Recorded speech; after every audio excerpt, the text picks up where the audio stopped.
Jika keinginannya sudah kuat, maka Tuhan telah memberi peluang kepada kita. Siapa saja yang ingin berjumpa dengannya, itu pasti akan berjumpa.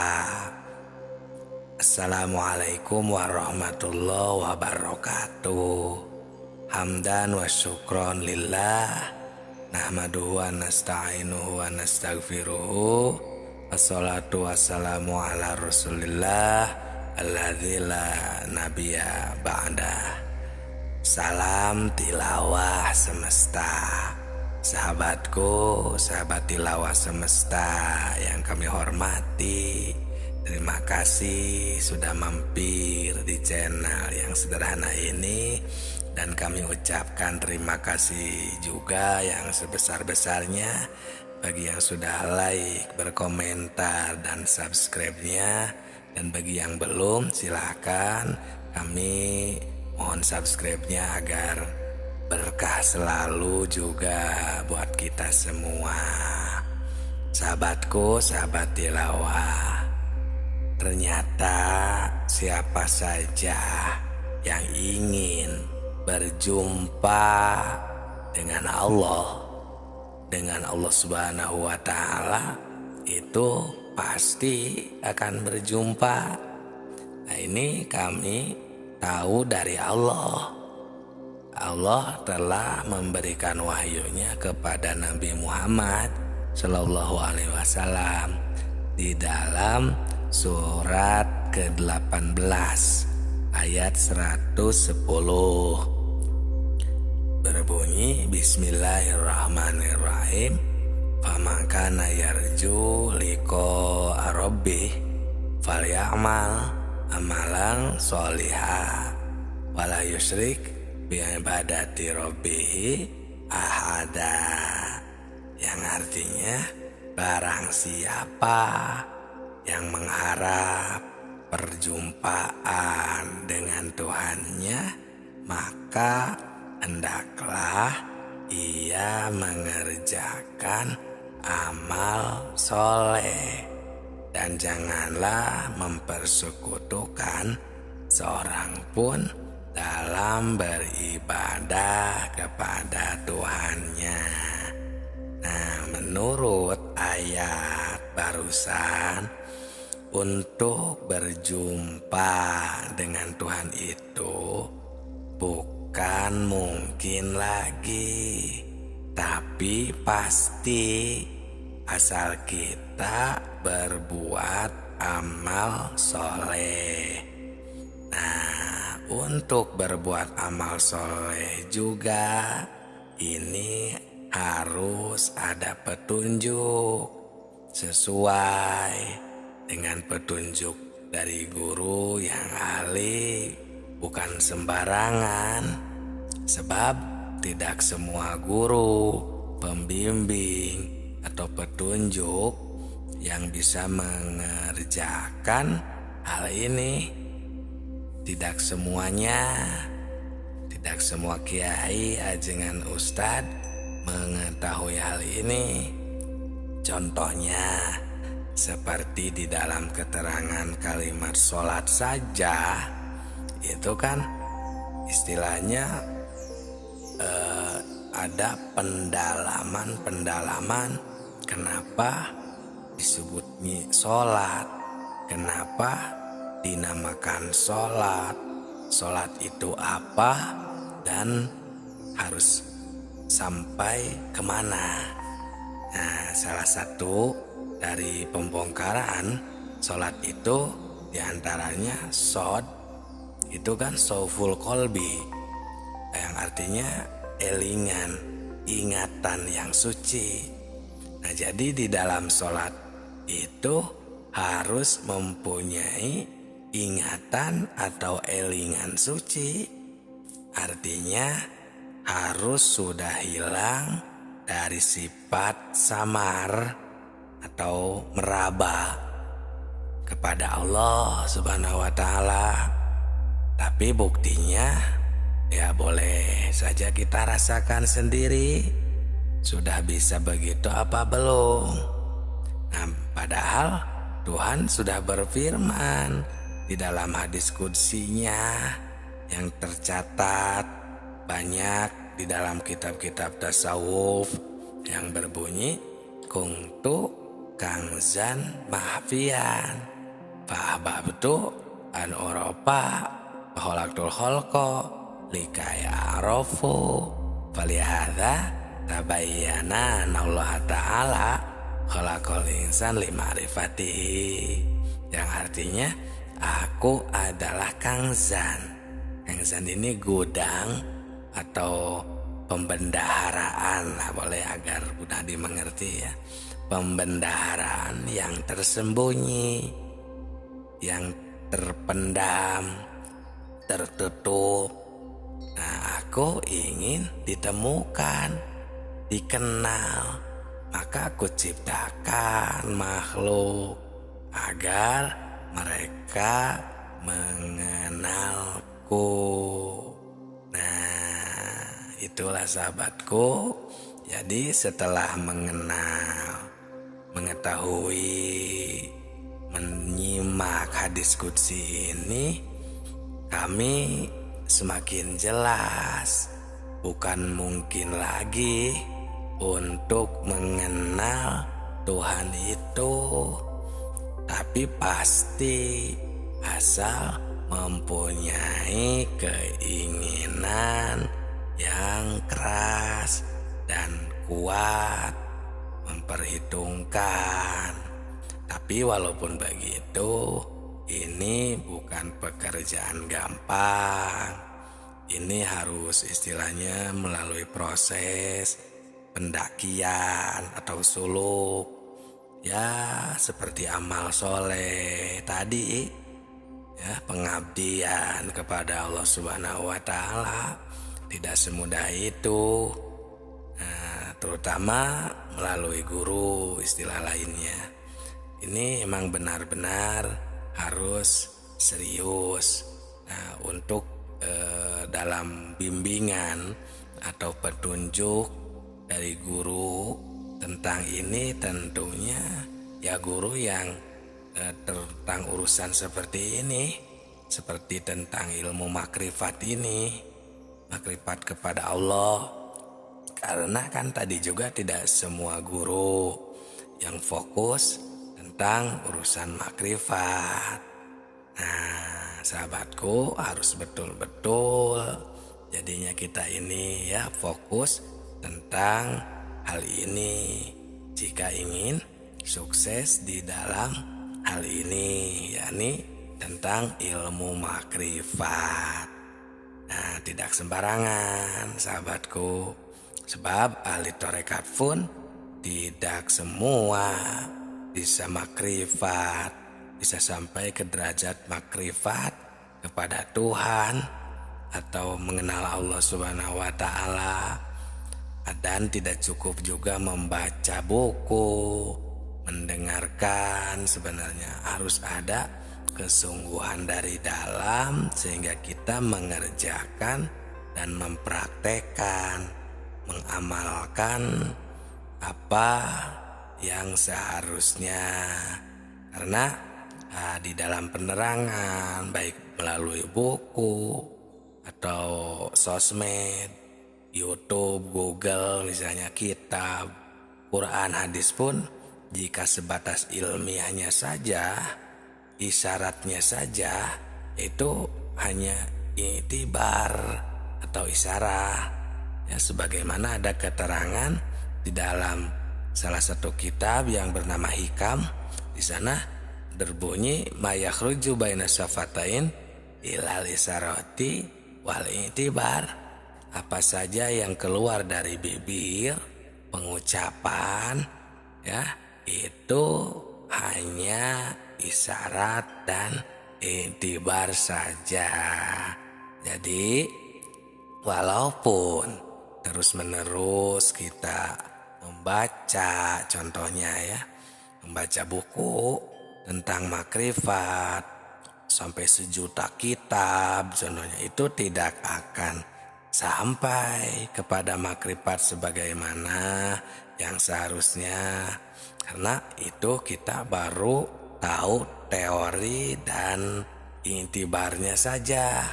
Nah, ini ada di keterangan ya, saya tuh tahu tentang ini tuh, manusia jika tidak sampai benar-benar ke dalam derajat marifat, walaupun dia ahli membaca sejuta kitab, nah itu tidak akan bisa mencapai derajat makrifat karena dia tidak mencapai derajat rohani.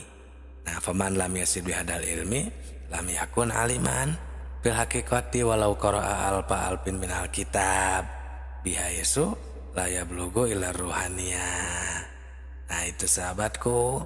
Jadi dari keterangan ini sudah memberi penjelasan kepada kita semua bahwa tentang makrifatullah itu benar-benar ada kekhususan, ada ajaran-ajaran tertentu ya. Untuk apa perlu belajar ilmu makrifat dan apa wasilahnya? Nah, tentu saja ada manfaatnya dan ada wasilahnya. Kan tadi di atas kita semua jika lupa kepada Tuhan, apalagi nanti di akhirat setelah mati, baru datang ke kubur, contohnya ya, ke alam kubur, menurut keterangan ya, dan banyak yang menerangkan 7 langkah orang yang menjajab setelah pulang, 7 langkahnya pulangnya orang yang menjajab, yang mengantarkan jenazah, maka akan datang malaikat munkar nakir untuk memeriksa atau mentakoni kita. Kemudian apa yang pertama ditanyakan? Kan marrobuka, yang artinya siapa Tuhanmu atau mana Tuhanmu. Nah, di sini kalau roh kita tidak punya rasa tahu atau tidak mungkin tidak tahu sama sekali di dunianya ini, mempunyai keyakinan tidak mungkin bisa bertemu, bisa tahu kepada Allah, nah, maka itu tidak akan bisa menjawab pertanyaan dari malaikat tersebut. Nah, sedangkan kalau tidak bisa jawab, di dalam keterangan kan sudah dipastikan akan mendapatkan siksa kubur. Nah, itu yang tidak diinginkan oleh semua manusia. Jadi sahabatku, ini pentingnya ilmu makrifat. Dengan ilmu makrifat ini kita akan bisa mengetahui segala hal, dan salah satunya yakni pertanyaan di alam kubur. Di dalam ketika kita setelah mati meninggalkan dunia ini, itu akan ada proses yang namanya kita ini dipertanyakan, ditakon di alam kubur. Dan ini salah satu tujuan dulu saya menimba ilmu, dengan harapan saya ini ingin bisa menjawab dari salah satu pertanyaan atau semua pertanyaan maksudnya ya, dari malaikat nanti setelah saya meninggal atau di alam kubur. Dan alhamdulillah takdir Allah sampai saya dipertemukan dengan ilmu makrifat ini. Dan benar ternyata ada bahasan, maksudnya dibahas tentang di alam kubur. Nah, di alam kubur itu, sahabatku, ternyata jika kita benar-benar ingin meneliti dan ingin tahu yang sebenarnya, ternyata kita ini hampir-hampiran salah persepsi.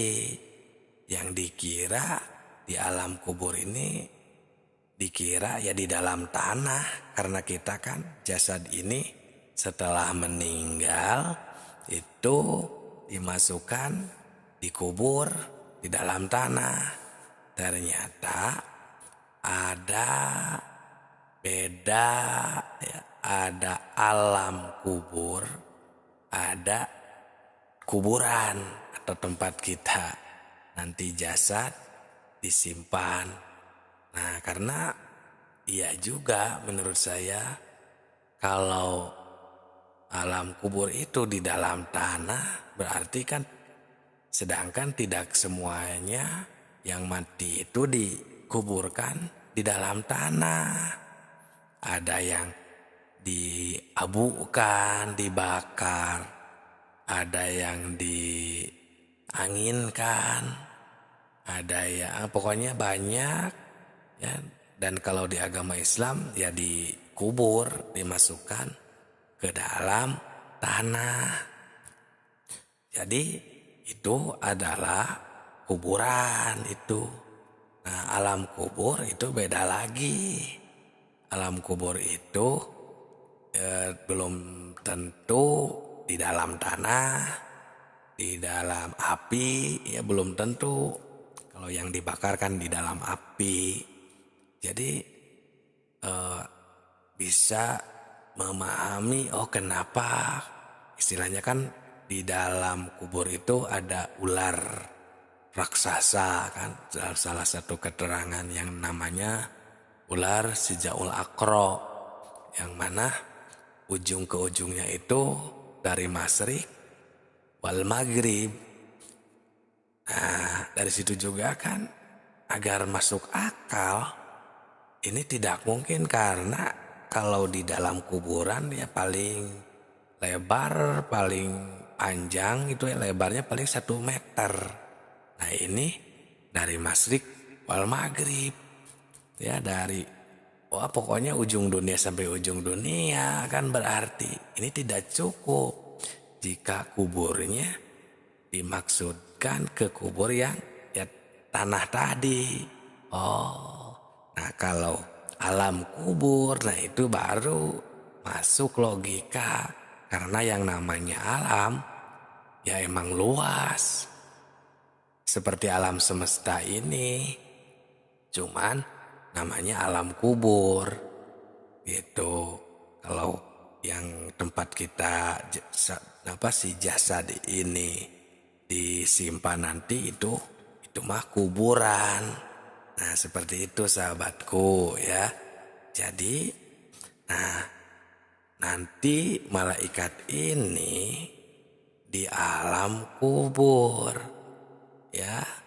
Nah, maka setelah 7 langkahnya yang mengantarkan jenazah itu pulang, maka datanglah malaikat Munkar dan Nakir untuk memeriksa atau mentakoni. Memeriksa itu mempertanyakan, yang sebagaimana kita sudah pada tahu, yang akan mempertanyakan kepada kita. Di antara salah satu pertanyaannya kan Marobuka. Marobuka itu artinya siapa Tuhanmu. Nah, di dalam istilah hakikat, dari satu pertanyaan ini saja ternyata banyak sekali penafsiran. Seperti begini, kalau pertanyaannya siapa Tuhanmu, berarti jawabannya adalah, dikarenakan pertanyaan siapa, berarti memerlukan jawaban. Seperti siapa itu Jawabannya, siapa dia? Siapa Tuhanmu? Siapa yang mengambil? Nah, berarti jawabannya adalah sebuah nama. Nah, berarti gitu kan? Atau memerlukan ya jawaban. Nah, sedangkan nanti itu mulut ditutup. Ini di dalam surat Yasin ya. Al-yauma nakhtimu ala afwahihim wa tukallimuna aydihim. Nah itu ya, maka bibir ditutup semuanya. Yauma nakhtimu wa tukallimuna aydihim wa tashhadu arjuluhum bima kanu yaksibun, ya itu ya. Nah, sedangkan jika siapa Tuhanmu, pertanyaannya seperti itu, ya berarti bagaimana menjawabnya? Karena bibir kita kan ditutup. Nah maka untuk di makom makrifat, di orang-orang yang mempelajari ilmu makrifat, jadi marrobuka itu ada yang mentafsirkan mana Tuhanmu. Nah ini kalau pertanyaannya mana Tuhanmu, ini baru walaupun bibir kita ditutup, baru ini bisa menunjukinya. Itu pun jika orang yang sudah makrifat, jika sudah tahu. Nah, di sini kalau roh kita tidak punya rasa tahu, kan jadi tidak mungkin bisa menjawabnya. Maka ini kami terus-menerus mengingatkan di dalam channel Tilawah Semesta ini agar kita bisa tahu kepada Allah, terus mengingatnya. Nah, kalau kita tidak bisa menjawab, di dalam keterangan sudah dipastikan akan mendapat siksa kubur yang itu tidak diinginkan oleh semua manusia. Nah itu dari segi pertanyaannya. Nah belum dari segi malaikatnya. Coba kita tafakuri. Yang datang itu kan malaikat. Sedangkan malaikat itu semuanya juga sudah pada tahu, pada mafhum, sudah mendengarkan bahwa malaikat itu terbuat dari cahaya. Berarti sejenis cahaya. Barang tentu bahasanya juga ya bahasa cahaya. Karena kalau marrobuka itu kan bahasa Arab. Sedangkan bagaimana ini jika manusia yang matinya, yang meninggalkannya itu tidak berbahasa Arab, tidak tahu bahasa Arab. Seperti orang yang tidak tahu bahasa Arab aja. Orang Cina mungkin tidak tahu bahasa Arab. Ya orang mana gitu ya. Tidak semuanya tahu pokoknya. Nah berarti di sini mana adilnya Allah? Nah belum lagi kan kalau jenis cahaya itu berarti bahasanya juga bahasa cahaya. Bagaimana ini bahasa cahaya ini? Kalau tidak mengerti hal ini, tentu ruh kita tidak akan bisa apa-apa. Nah ini sahabatku. Sedangkan ini tidak bisa dihafalkan. Nah benar jadinya tentang isu bahwa untuk jawaban nanti di alam kubur tidak bisa dihafalkan itu jadi sangat masuk akal. Karena jika seperti siapa Tuhanmu, jawabannya Allah. Mana nabimu, siapa imammu, jawabannya misalkan Nabi Muhammad SAW. Berarti itu mah bisa dihafalkan. Atau kalau seperti itu mah. Nah ini harus dengan makrifat, ada ilmunya atau mengetahuinya. Maka Dengan ini, mari kita bersama-sama untuk suluk mendaki, ya, bermakrifat kepada Allah Subhanahu wa Ta'ala. Carilah guru suluk yang benar-benar ahli. Jangan terlalu jauh dulu untuk mencarinya, karena mungkin di sekitaran kita, ya, di tempat kita masing-masing mungkin ada. Cari dulu, ya, tentang guru suluk ini. Ya, gimana cara mencarinya? Pokoknya jika Allah sudah menakdirkan akan dipertemukan, pantau saja. Ada seseorang yang suka memberi pepatah kah? Terus dengarkan pepatahnya seperti apa. Apakah berbau tentang makrifat, tentang ketuhanan. Nah, terus dekati. Nah, walaupun dia ternyata bukan seorang guru, nah mungkin bisa cari informasi darinya. Barangkali dia bisa menunjuki kemana lagi harus mencari. Akan banyak cara, jangan takut gitu. Nah, agar kita tidak salah pilih, karena harus hati-hati. Tidak semua guru, misalnya ya, apa dikarenakan pernah mengaji pesantren atau bisa baca kitab, bisa ceramah, belum tentu yang kayak gitu. Kalau untuk urusan-urusan ilmu makrifat, ya mungkin orang-orang yang pernah mengaji atau ustadz kiai yang penceramah itu, ya mungkin pernah dikarenakan pernah mengaji, jadi sebatas ilmiah tahu. Tapi tidak semuanya ini menjadi guru suluk tadi. Kebanyakan orang-orang yang mengetahui yang menjadi guru suluk itu biasanya bukan orang yang terkenal sih. Kalau yang kami temukan, karena kami juga mencarinya dulu itu sampai 2 tahun. Itu pun setelah kami mengaji di pesantren kurang lebih 6 tahun.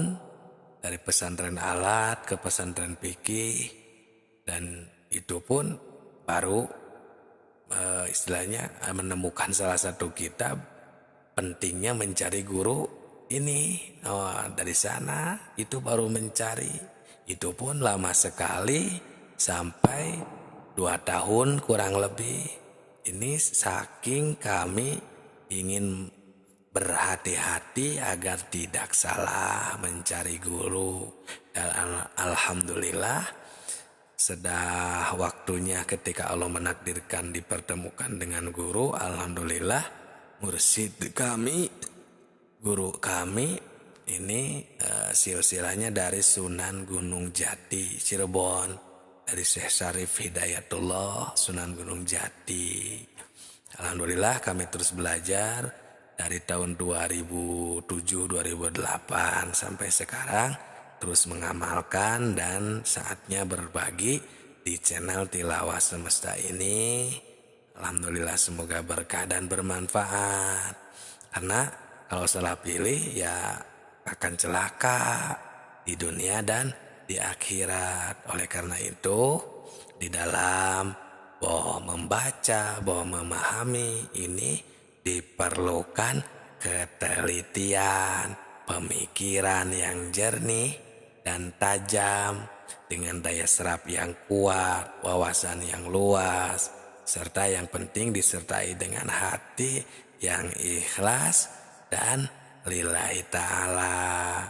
Dan kukuhnya iman juga menjadi terapi kejiwaan yang akan memerlukan taqarrub kepada Allah Subhanahu wa Ta'ala, agar tidak gegabah di dalam akidah, di dalam menjalankan syariat, tarikat, hakikat, dan makrifat di dalam agama Islam. Semoga kita semua bisa makrifat, disukseskan, diberi keselamatan di dunia dan di akhirat. Salam Tilawah Semesta.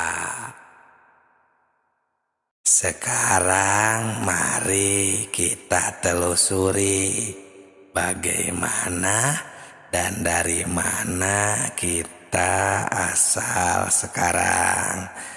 Nah, ini sebenarnya akan menyangkut rahasia ketuhanan atau masuknya ke ilmu khususil khusus. Namun kami menemukan kitab umum, salah satu kitab yang bernama Kitab Sirur Asror.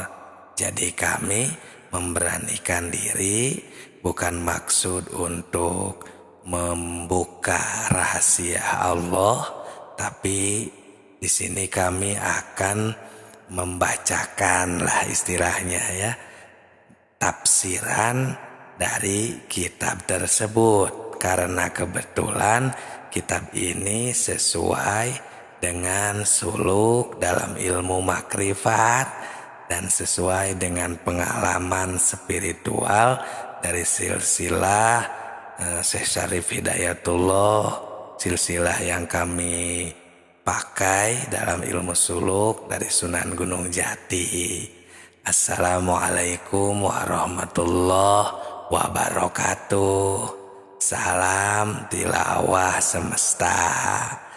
Alhamdulillah wa syukrulillah wassalatu wassalamu ala rasulillah.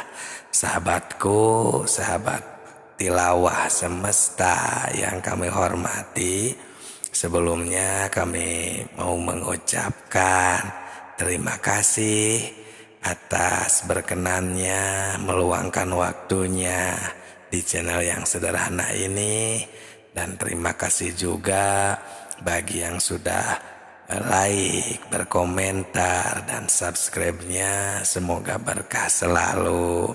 Yang belum subscribe silakan, jika berkenan subscribe dan bermanfaat agar tidak ketinggalan dari ilmu makrifat yang ada di channel Tilawah Semesta ini. Sahabatku, sekarang kita akan membahas tentang awal penciptaan makhluk.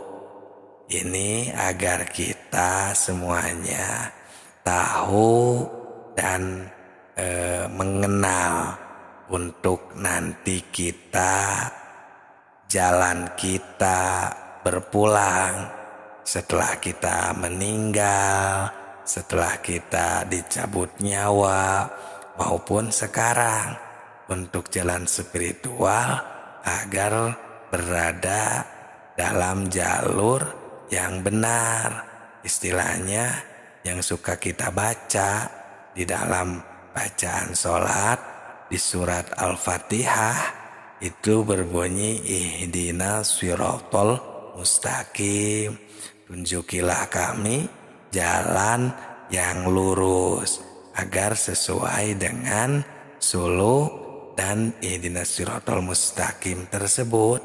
Karena sekurang-kurangnya di dalam spiritual itu tidak semuanya berada di jalur lurus tersebut. Terkadang ada yang malah tersesat, seperti tersesat di alam jin, atau istilahnya kalau bahasa Sunda betah, atau ya terjebak, ya istilahnya ya, terjebak di sebuah alam, di salah satu makom yang seharusnya sampai kepada tujuan pendakian atau spiritual suluk dalam agama Islam.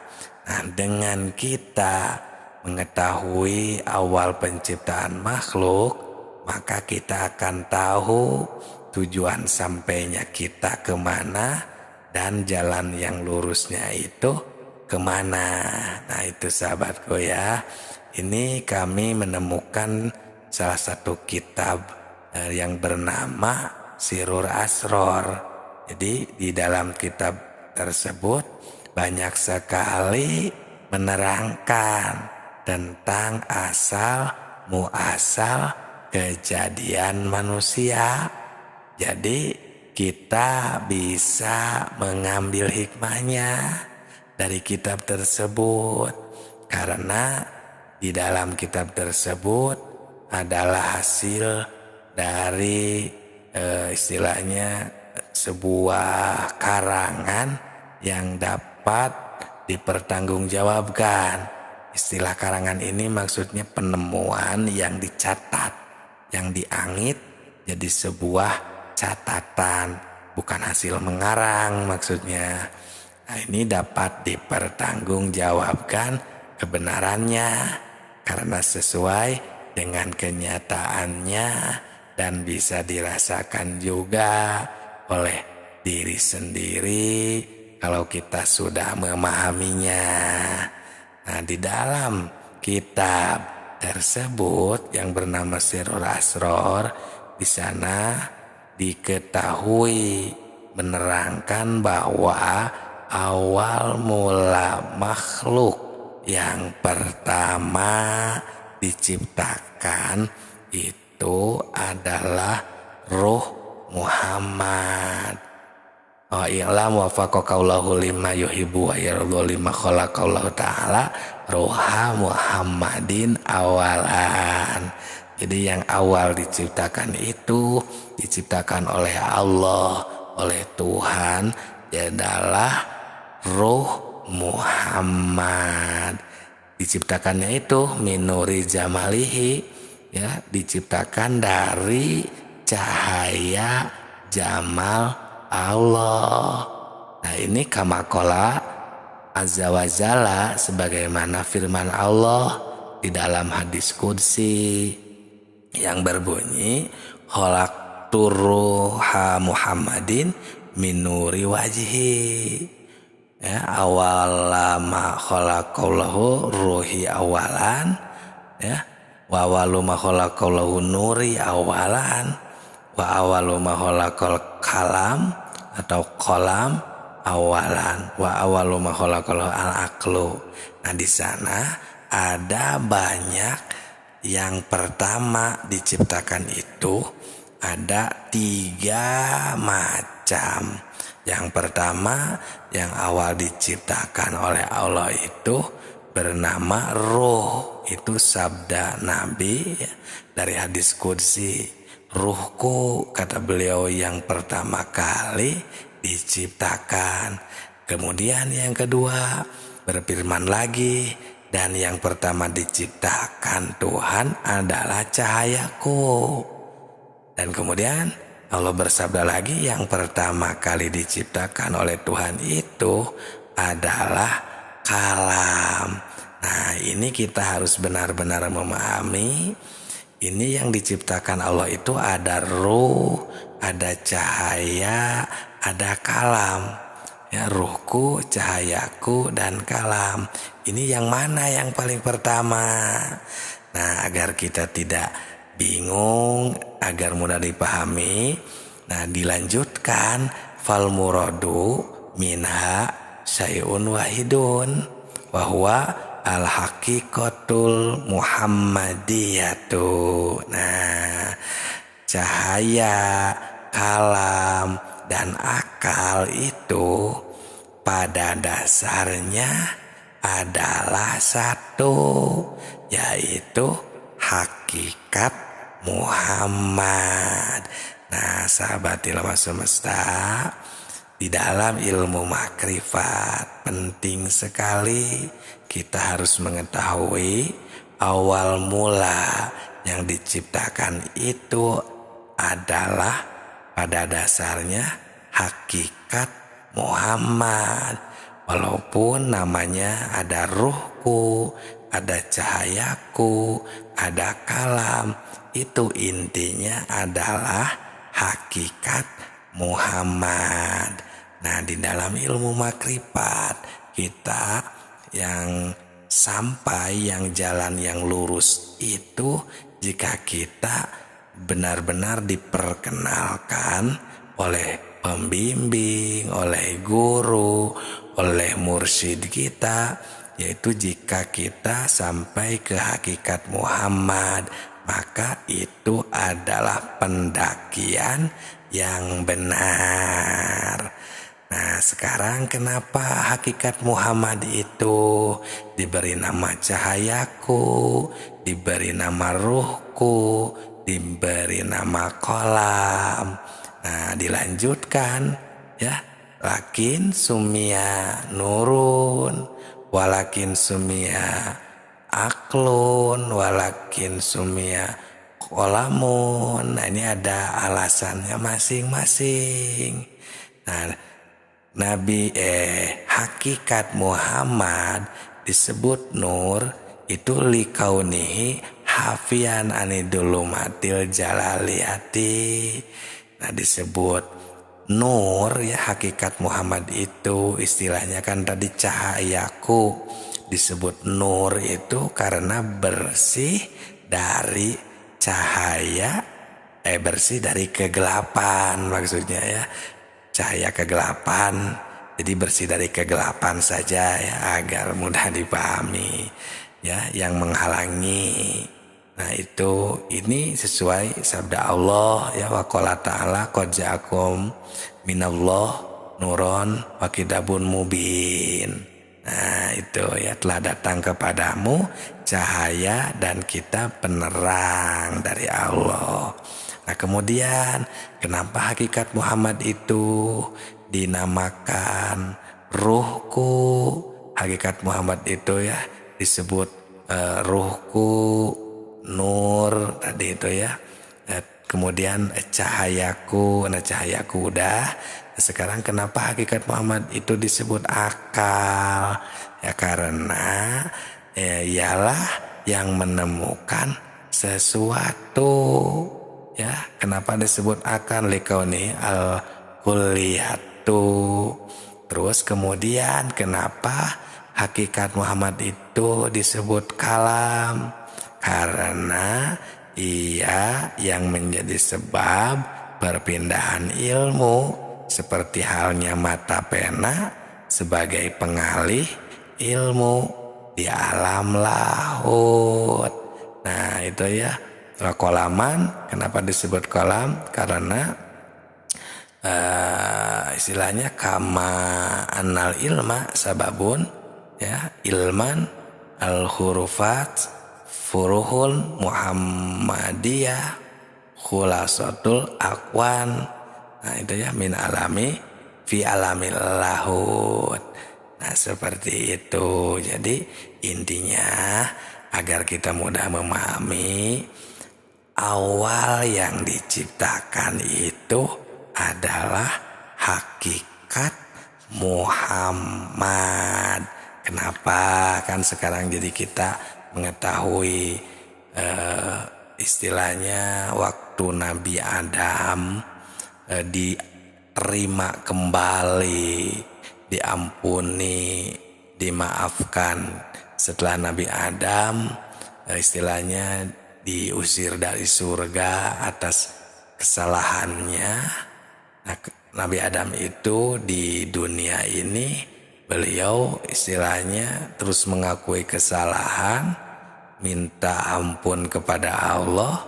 Nah, Allah itu menerima taubat dan ampunannya ini karena Nabi Adam di sana menyebutkan bahwa ada hakikat Muhammad ya, di istilahnya di sisi Allah. Allah sampai bertanya, kenapa menyebut nama Muhammad sedangkan Muhammad belum diciptakan? Nah, karena Nabi Adam melihat di sisi Allah itu ada Muhammad. Nah, itulah karena adanya hakikat Muhammad. Nah, itulah sahabatku ya, jalur yang lurus di dalam pendakian. Kita harus mencapai ke istilah hakikat Muhammad.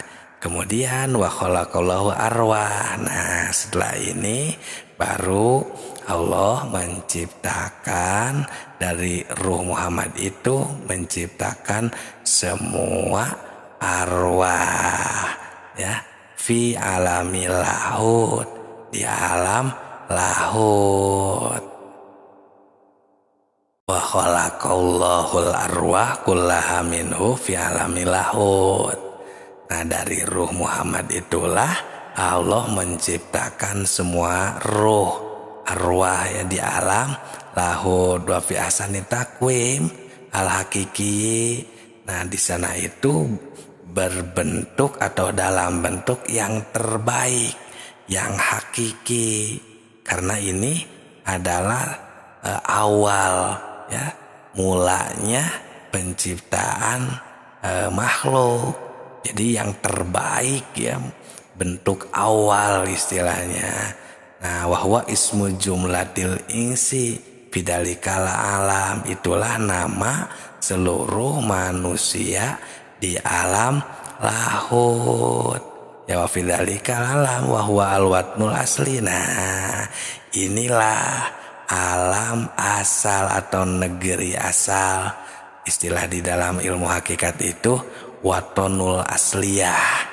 Nah, kita yang ingin berpulang kepada Allah akan melewati watonul asli yang bernama negeri asal. Nah, kita ya yang suluk kepada Allah akan diberitahu ya tentang ini semua, tentang hakikat Muhammad, tentang watonul asli ya, akan diberitahu pasti. Karena di makom hakikat itu akan dinyatakan semuanya, akan dibuktikan oleh guru, oleh pembimbing kita masing-masing. Makanya ya di sebelum ini juga sering kami kasih tahu, tidak semua yang tahu ya, yang benar-benar menjadi mursyid ya, kalau sekedar namanya saja bisa tahu ya, karena dari baca kitab ya, seperti yang kita bacakan sekarang ini, yang kita bahas sekarang ini, seperti itu.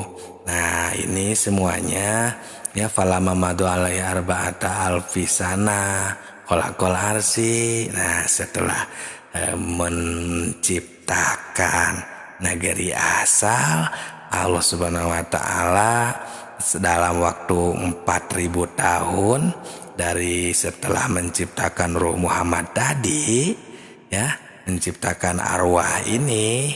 Nah, Allah menciptakan aras min nuri aini Muhammadin, dari nur Muhammad ya, wa bawakil kainati minhu. Begitu pula seluruh makhluk lainnya diciptakan dari nur Muhammad. Nah, jadi kalau disusunkan, disimpulkan secara kesimpulan ini ya, awal mula yang diciptakan Allah itu adalah hakikat Muhammad. Setelah itu diciptakanlah nur Muhammad. Nah, dari nur Muhammad baru ada istilah arwah, aras, kursi, dan bahkan Muhammad yang jasad juga, atau ya manusia atau alam semesta mulai di sana itu diciptakan. Ini menerangkan, menafsirkan kitab yang bernama Sirrul Asror, sahabatku, sahabat tilawah semesta semuanya. Nah, selanjutnya ruh-ruh tersebut diturunkan ke alam yang terendah, sumarodatil arwah ila darkil asfal. Nah, ya diturunkan ke alam terlendah. Makanya suka ada istilah sumarodadnahu asfala safilin ya, alam yang terendah itu ya. Makanya neraka yang paling bawah juga dinamakan asfala safilin. Nah, itu sahabatku ya, karena itu terendah ya. Nah, ini juga setelah ruh-ruh diturunkan, diciptakan tadi ya, maka ini sudah ada di posisi yang terendah. Nah, jadi kita semua ruh manusia, apalagi manusia yang berjasa di ini, ini kita semua berada di alam yang terendah. Makanya disebutnya dunia. Nah, kita harus paham ya. Karena dunia ini kan itu kalau dari pandangan santri atau istilah santri, nah dunia ini kan segatnya ini af'al tafdil. Ya, dunia ini dari adna, ini alam terendah. Adna ini kalau af'al tafdil kan harusnya wajan af'alun. Kok ini dunia wajan fu'la. Nah, ini biasa kalau santri itu pasti tahu ya. Karena dikias istilahnya kan. Adna, adnayani, adnauna, adanin. Dunia. Nah itu kan. Dunia yani, dunia yatun dunan. Nah itu kalau istilah santri ya. Ya mungkin yang pernah berpesantren ilmu alat lah ya lebih paham lagi. Nah itu ya dunia alam terendah.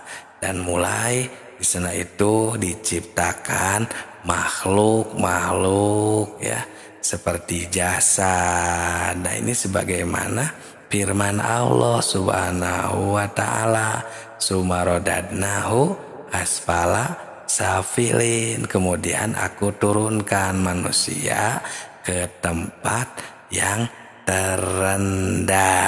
Nah ini sahabatku ya, yakni nazalahu awala min alamil lahut ila alamil jabarut fa'alaisahumullahu ta'ala binuril jabarut kiswatun bainal haroma ini. Nah proses turunnya ialah setelah ruh diciptakan di alam laut, maka diturunkan ke alam jabarut, dibalut dengan cahaya jabarut.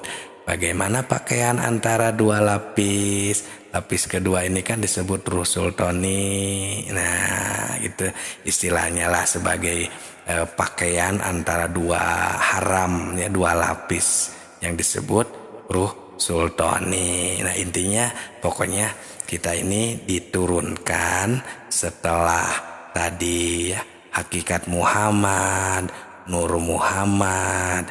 Nah ini kita ini kemudian ke alam terendah ya, baru jadi istilahnya jasad atau manusia maupun alam semesta ini. Nah jadi untuk yang mau suluk mendaki kepada Allah Subhanahu wa taala, yang ingin berpulang kepada Allah Subhanahu wa taala dari kitab Sirrul Asrar ini ya, secara ilmu makrifat prosesnya yaitu ke sana. Di sini tidak membahas alam arwah, maksudnya barzakh. Nah ini maksudnya ya, bukan alam arwah yang tadi, barzakh atau mahsyar, alam jin, kan tidak. Karena ini adalah jalan yang lurus untuk pulang. Karena orang-orang yang tersesat, yang tidak tahu alam untuk pulang, jalan pulang, ya bakalnya ya nantinya akan melewati ke sana yang sebagaimana diterangkan di pengajian-pengajian umum, seperti ke alam barzakh, ke alam mahsyar. Nah itulah sahabatku, sahabat tilawah semesta semuanya ya. Selanjutnya setelah itu diturunkan lagi summa anzalahum bihadil kiswa ila alamil malakut wa kasahum binuril malakut bahwa ruhani. Nah setelah itu ya diturunkan lagi ke alam malakut, dibalut dengan cahaya malakut yang disebut ruhani. Nah istilahnya ya ke alam malakut. Kalau yang tadi di atas jabarut, nah kalau ini ke alam malakut. Nah nanti ya kita akan samakan, akan disimpulkan lagi agar mudah untuk dipahami. Nah kemudian sumanazal alamal mulki wakasahum binuril mulki wa ruhul jasmani. Nah kemudian selanjutnya diturunkan lagi ya ke alam mulki yang disebut atau yang dibalut dengan cahaya mulki di lapis keempat. Ini disebut ruh jasmani. Nah, jadi sahabatku, sekarang kita dapat istilah lagi ya. Kita akan lebih berwawasan lagi. Jadi awal mula diciptakan itu kan yang bernama hakikat Muhammad. Nah, hakikat Muhammad ini kalau diistilahkan alam itu kan Jabarut. Nah, gitu ya. Nah, terus kemudian setelah hakikat Muhammad kan Nur Muhammad. Nah, ini kalau diistilahkan dia itu istilahnya malakut. Nah, kemudian setelah hakikat Muhammad, kemudian Nur Muhammad, nah baru kan ini yang terakhir ini, yang terbawah tadi, yang terendah ini kan lapis ketiga istilahnya ya. Kalau yang dari awalnya hakikat Muhammad, Nur Muhammad, nah ketiganya Muhammad yang jasad ya, Nabi Muhammad itu, Nabi Muhammad SAW. Nah, ini kan maksudnya di alam dunia, makanya disebutnya terendah. Itu ya, alam yang terbawah istilahnya. Ini disebutnya mulki persamaannya. Kenapa tadi kan lapisannya keempat, ini ketiga? Karena lapis pertamanya itu ahadiyat. Ahadiyat itu ya zat Allah. Nah, jadi kalau dibawa semua susunan emang jadi empat. Yang pertama ahadiyat ya. Yang kedua wahdat, yaitu Jabarut atau hakikat Muhammad yang awal mula diciptakan. Yang ketiga hadiyat wahidiyat atau malakut atau Nur Muhammad. Dan yang lapis keempat ini dunia, alam jisim, jasad atau ya Muhammad jasad. Jadi disebut lapisan keempat. Nah, ini ya tafsir dari kitab Sirrul Asror tentang awal penciptaan makhluk, sahabatku. Itulah jalan yang lurus untuk kita semua ya, untuk kita pendakian agar kita ya berhasil, tidak istilah salah jalan. Karena setelah lapisan keempat ini ya baru di sini mah sumaholakoh al ajsadi. Nah, di sini mah sudah alam jasad, seperti adanya bentuk-bentuk ya, seperti alam semesta ini. Nah, mulai di sini ada yang istilahnya manusia, tanah, angin misalnya ya, atau api ya, pokoknya semua alam semesta, planet, langit, bumi dan seisinya. Nah, ini di sini di lapisan terendah ini, sahabatku. Jadi kita berada di alam yang terendah, maka disebut dengan istilah pendakian. Jadi pendakian ini istilahnya karena kita berawal dari alam yang terbawah. Tapi ini harus hati-hati, jangan langsung menyimpulkan berarti Allah itu berada di atas. Bukan seperti itu juga ya. Karena Allah kan tidak memerlukan jihad ya, karena Allah tidak seperti makhluk ya. Mukhalafatun lil hawadisi, beda. Kalau kita kan ada istilah tempat, ada waktu, ada yang di atas, ada yang di bawah. Allah tidak. Allah tadi itu cuman istilah agar jadi sebuah, istilahnya apa ya, ilustrasi atau cerita agar jadi ilmu lah istilahnya ya. Bukan berarti terbawah lapisan terendah itu Allah itu ada di atas, sedangkan di bawah tidak ada. Nah, bukan seperti itu ya. Karena jika sudah tahu, sudah bisa memahami ya apa, wa huwa ma'akum aina ma kuntum, Allah itu lebih dekat dengan kita. Nah ya, jadi harus paham benar-benar. Makanya ini ilmu tingkat tinggi. Semoga berkah. Salam tilawah semesta.